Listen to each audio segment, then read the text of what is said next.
Share कीजिए। ये सब कहानियां, ये जो मनोचिकित्सक होते हैं, ये बॉलीवुड के लोगों को बतलाते रहते हैं और फिर ये लोग उस पार्टी में पहुंचते हैं और फिर उस पार्टी में व्हाइट पुड़िये का खेल शुरू होता है। इस तरह का ये पूरा बना बनाया रैकेट है।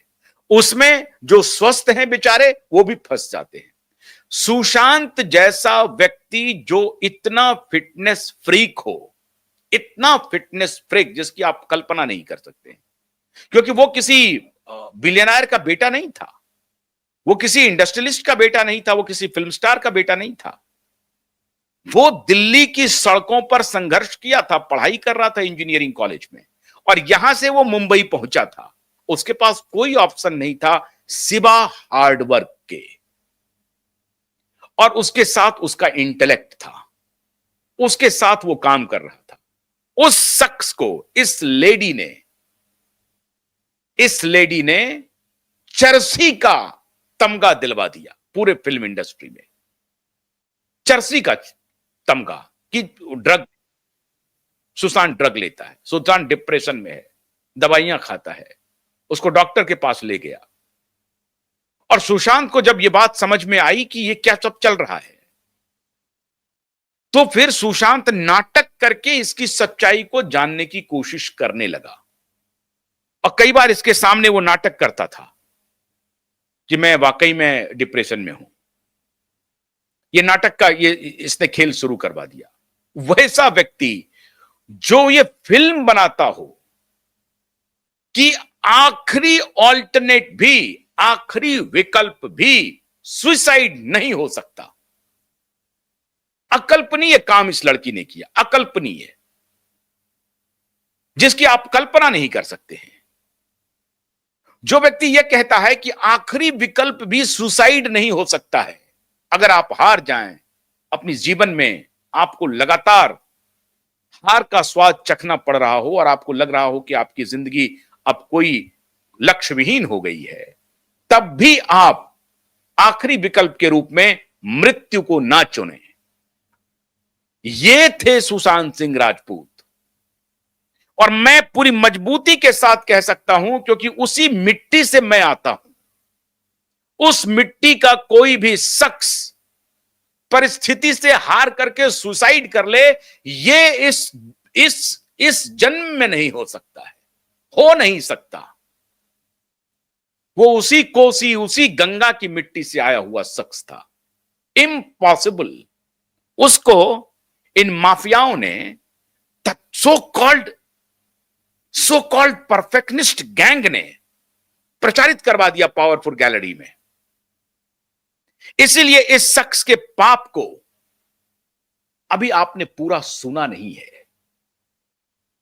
इस शख्स का सगा भाई कहता है कि मुझे इसने पागल घोषित करवाया, मुझे अदालत भिजवाया सिग्नेचर करवाने के लिए, और जब मुझे पूरा डिफेम कर दिया, अदालत में मैं केस जीत गया, और तब मैंने इसे कहा कि तुमने मेरी जिंदगी को नर्क कर दिया है, मुझे पागल घोषित करवा दिया है। सफलता असफलता हर के जीवन में आती है। मैं अगर गोट फार्म खोलना चाहता हूं, बकरे का फार्म खोलना चाहता हूं, तो बुराई क्या है? तो तुम मुझे पागल कह रहे हो, सनकी कह रहे हो, और उसके बाद तुम मुझे अपनी खाला से, अपनी कजन मौसी से शादी करने के लिए कह रहे हो क्योंकि मेरी एक शादी टूट गई।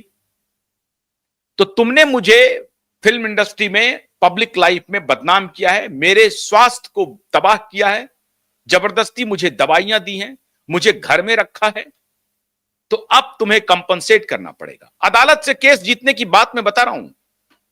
ये कोई और नहीं गया है जिसका शागिर्द है ये रिया चक्रवर्ती। और मैं हैरान हूं कि इस रिया चक्रवर्ती के साथ आजकल बिलियनर घूम रहे हैं। मैं बिलियनर को अलर्ट कर रहा हूं, वो दिन दूर नहीं है। अभी तो तुमको तुम्हारे परिवार से काटा है, एक दिन आएगा जब तुम खुद से ही कट जाओगे, और तुम्हें भी कहलवा देगी कि ये भी विक्षिप्त है। ये बहुत शातिर लड़की है, बहुत शातिर। इस लेडी को तुम समझे नहीं, और इस लेडी के शातिराना चाल के पीछे बहुत सारे लोग हैं जो इन्हें प्रमोट कर रहे हैं। बहुत सारे लोग हैं। एक दो लोग नहीं है मित्रों, बहुत सारे लोग हैं। तो आमिर खान ने अपने सगे भाई को 30,000 रुपए महीने के पगार पे अपने यहां नौकरी दी। कल्पना कर सकते हैं आप, 30,000 रुपए। दो शादी तो ऑफिशियल है, तीसरी को लेके अभी एक गौरी को लेके घूम रहा है। और एक ब्रिटिश जर्नलिस्ट है जिसका अवैध संतान के बारे में वो ब्रिटिश जर्नलिस्ट ने आकर के कहा कि ये जो मेरा बेटा है वो आमिर खान का है, जिसका जिक्र फैजल ने भी किया है अपने प्रेस कॉन्फ्रेंस में। अब इस बात को भी छुपा लिया उसने। अभी जिस गौरी को लेकर के ये घूम रहा है, ये नालायक व्यक्ति, जिसे मैं नालायक कहता हूं, इसने क्या किया? मुंबई में मार्च में मुंबई में पत्रकारों को बुलाया एक होटल में और कहा कि आप लोग तो बड़े तीस मार खां बनते हैं, आप ढूंढ पाए हमारी तीसरी गर्लफ्रेंड को? अब वो पत्रकार बेचारे क्या बोलते, अरे ये तुम्हारी तीसरी है कि चौथी है कि पांचवी है कि 10वीं है कि 100वीं है, कौन जानता है। तो कहा कि आप ढूंढ नहीं पाए मेरी तीसरी गर्लफ्रेंड को, मैं मिलाता हूं, ये मेरी तीसरी गर्लफ्रेंड है। अच्छा, ये व्यक्ति खुद लड़की बदलने का धंधा करता है और उसके बाद पब्लिक में आकर के, क्योंकि ये स्टार है, इसकी फिल्में हिट हो जाती हैं, पैसा है इसके पास, तो ये मीडिया वालों को मैनेज करता है। मीडिया वाले इनके खिलाफ नहीं जा सकते हैं क्योंकि पॉपुलैरिटी बहुत अधिक है ना। लेकिन इसके पीछे का चेहरा लोग जानते नहीं है, इस चिकने चुपड़े चेहरे के पीछे का राज। तो ये क्या करते हैं, अपने पत्नियों को जिनके साथ ये अलग होते हैं उनको दबाव डालते हैं, बोला मैं तुमको पैसा दूंगा, ये करो, लेकिन तुम ये बाहर करो कि हम लोग म्यूचुअल दोस्त हैं, फ्रेंड हैं, ये हैं वो हैं, इसका नाटक करो। ये जावेद अख्तर भी यही करते हैं, सलीम भी यही किए थे, सलमान के पिता। और सलीम तो इसने कहा कि भाई ठीक है, कोई बात नहीं है, अब तो हम उनको अपने घर में ही रख लेते हैं। तो हेलेन को उन्होंने घर में ही रख लिया। अब सलमान उनको आंटी कहते हैं। सारे जो पहले परिवार से जितने बच्चे हैं सब हेलेन को आंटी कहते हैं। हेलेन भी रहती है घर में। तो ये तो चलन है इनका, ये तो इनका धर्म के, इनका तथाकथित आस्था, धर्म नहीं आस्था, इनकी आस्था, जिस आस्था में इनकी श्रद्धा है वो इनको कहता है।